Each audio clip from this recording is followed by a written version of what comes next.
குவைத்தில் நாளுக்கு நாள் ஒவ்வொரு சட்டத்திட்டங்கள் போட்டுக்கிட்டே இருக்காங்க. இனிமேல் நீங்கள் குவைத்தில் தங்கம் வாங்கணும் அப்படின்னா ரொக்கத்தை கொடுத்து நீங்கள் தங்கம் வாங்க முடியாது. அதுக்கு பதிலாக யூபிஐ, கேனட் இந்த மாதிரி பயன்படுத்தி மட்டும்தான் இனிமேல் நீங்கள் தங்கம் வாங்க முடியும். 300 தினருக்கு நீங்கள் கம்மியாக பர்ச்சேஸ் பண்ணுறீங்க அப்படின்னா நீங்கள் பணத்தை கொடுத்து நீங்கள் வாங்கலாம். 300 தினருக்கு மேலே அதிகமாக நீங்கள் பர்ச்சேஸ் பண்ணும்போது கண்டிப்பாக நீங்கள் கேனட்டோ இல்லை யூபிஐயோ யூஸ் பண்ணி மட்டும்தான் நீங்கள் வந்து தங்கம் வாங்க. இந்த சட்டத்தினால யார் பாதிக்கப்படுவாங்க அப்படின்னு பார்த்தீங்கன்னா, கம்பெனியில் ஒர்க் பண்ணக்கூடிய எல்லாருமே பேங்க் அக்கௌண்ட் வச்சிருப்பாங்க, அவங்களோட யூபிஐ இருக்கும். ஸோ அது மூலியமாக அவங்க வந்து டிரான்சாக்ஷன் பண்ணிக்கலாம். ஆனால் அதிகமாக பாதிக்கப்படக்கூடியவங்க இந்த வீட்டுகளில் ஒர்க் பண்ணக்கூடிய டிரைவர்களாக இருக்கட்டும், கத்தாமாவாக இருக்கட்டும், ஹவுஸ் பாயாக இருக்கட்டும், ஷெஃபாக இருக்கட்டும். ஸோ இவங்க தான் அதிகமாக வந்து பாதிக்கப்படுவாங்க. ஏன்னா வீட்டுகளில் ஒர்க் பண்ணக்கூடிய 90% மக்களுக்கு பேங்க் அக்கௌண்டே கிடையாது. இந்த குவைத் நாட்டில் 90% மக்களுக்கு பேங்க் அக்கௌண்டே கிடையாது. ஸோ பேங்க் சைடே அவங்க போனது கிடையாது. எல்லாமே அவங்களுக்கு சம்பளம் எல்லாமே கையில் தான் கொடுப்பாங்க. அதை கேஷாக தான் ரொக்கமாக தான் கொடுப்பாங்க. ஸோ யூபிஐக்கும் அவங்களுக்கும் சம்மந்தமே கிடையாது. ஆனால் இனிமேல் போய் நீங்கள் ஒரு நகை வாங்கணும் அப்படின்ட்டு போய் நீங்கள் போய் ஒரு நகை கடையில் போய் நிற்கும்போது கண்டிப்பாக யூபிஐ பயன்படுத்தணும், கேனட் யூஸ் பண்ணணும். அப்படின்னா எந்த மாதிரி கேனட் எப்படி யூஸ் பண்ணுறது அப்படிங்கிறதுல மிக பெரிய சிரமமே இருக்குது. ஸோ இங்கே குவைத் நாட்டில் உங்களுக்கு பேங்க் அக்கௌண்ட் வேணும் அப்படின்னாலும் நமக்கு மறக்காம கமெண்ட் பாக்ஸில் வந்து கமெண்ட் பண்ணுங்கள். குவைத் நாட்டில் ஃப்ரீயாகவே நம்ம எந்த ஒரு பேமெண்ட்டும் பண்ணாமல் ஃப்ரீயாகவே நம்ம வந்து பேங்க் அக்கௌண்ட் ஓப்பன் பண்ணலாம். ஸோ யாருக்கும் தேவைப்படுச்சுன்னா அப்படின்னா கமெண்ட் பாக்ஸில் கமெண்ட் பண்ணுங்கள். அதற்கான வீடியோ வந்து நான் மேக் பண்ணி கொடுக்குறேன். இன்னொரு ரூல்ஸ் ஒன்று கொண்டு வந்திருக்காங்க குவைத் கவர்மெண்ட்.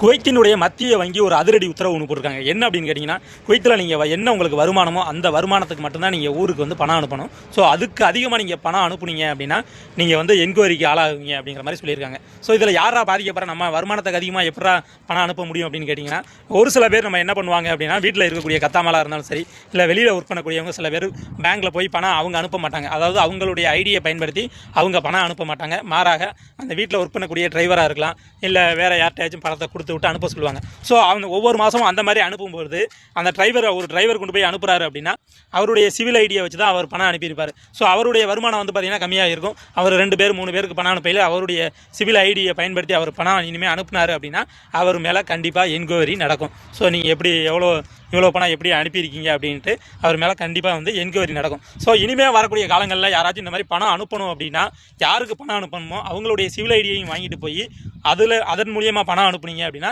எந்த பிரச்சனையும் இருக்காது.